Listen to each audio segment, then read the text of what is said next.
Hey, what's up everyone? Welcome back to Tease Time. I'm TJ. Today we're gonna get situated for a trailer pull. I've rented a U-Haul. We're gonna test out the shocker hitch here.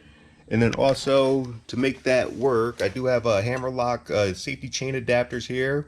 And I do have to rewire my 7-way here to make sure that it worked with the 4-way. I did go ahead, I did test that. It isn't wired correctly. Well, it is wired correctly. I wired it up for a traditional 7-way, so I need to switch that to most likely a SAE 7-way to make sure that adapter works. It's always a good practice to make sure your electrical stuff is set up for the trailer that you're going to pull, just to save yourself some time, especially like you have coverage, like I'm in the shed. So if it was raining or something and you didn't check ahead of time, you have to like rewire stuff like in the rain. But today we're going to just get into it. I just have to install these hammer locks. You can use a hammer, but I don't have enough room in here to do that. So what I'm going to do, I'm going to use this is a ball joint press. I'm going to use that to just get everything assembled. And on these little locks here, there are arrows. It is directional, so just hammer it in the direction that the arrow says.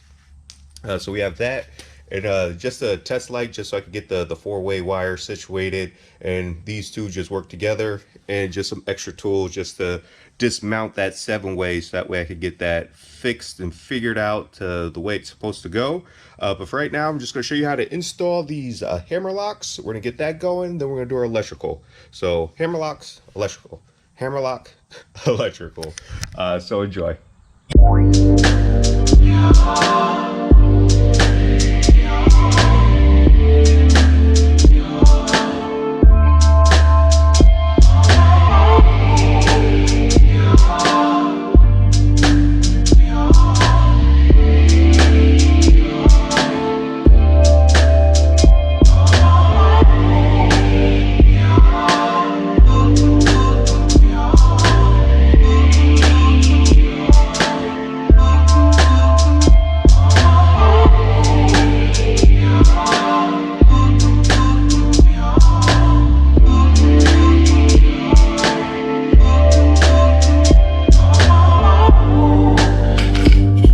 So they're both on.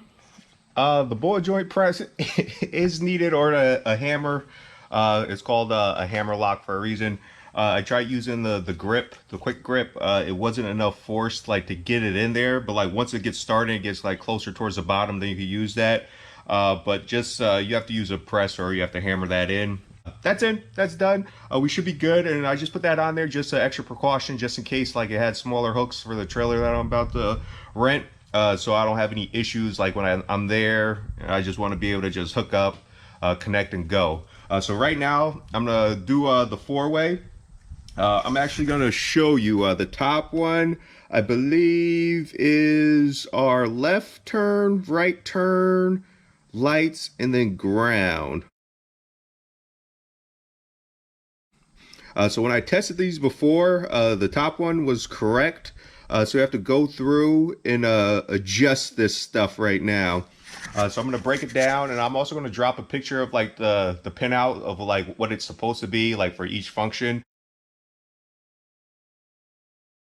Just in case I just had that backwards from the right and left turn signal. But yeah, so just make sure you're safe. And there is like, if you don't disconnect your battery, there is a live 12 volt.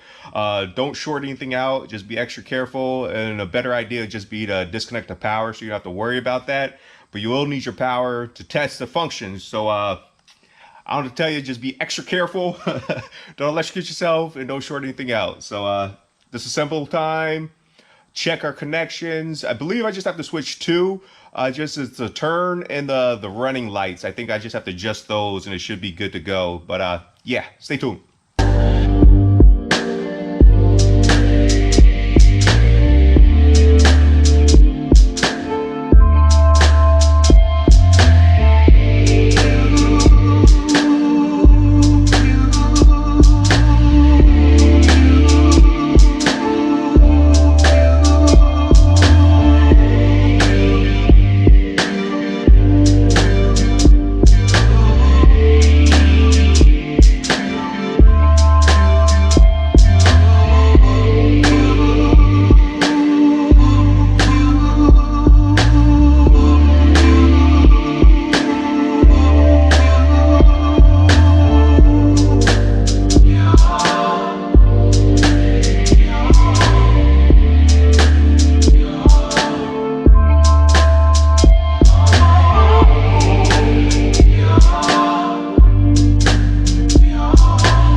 And bada boom, bada bing, it's in, it's installed, it's finished, it's done.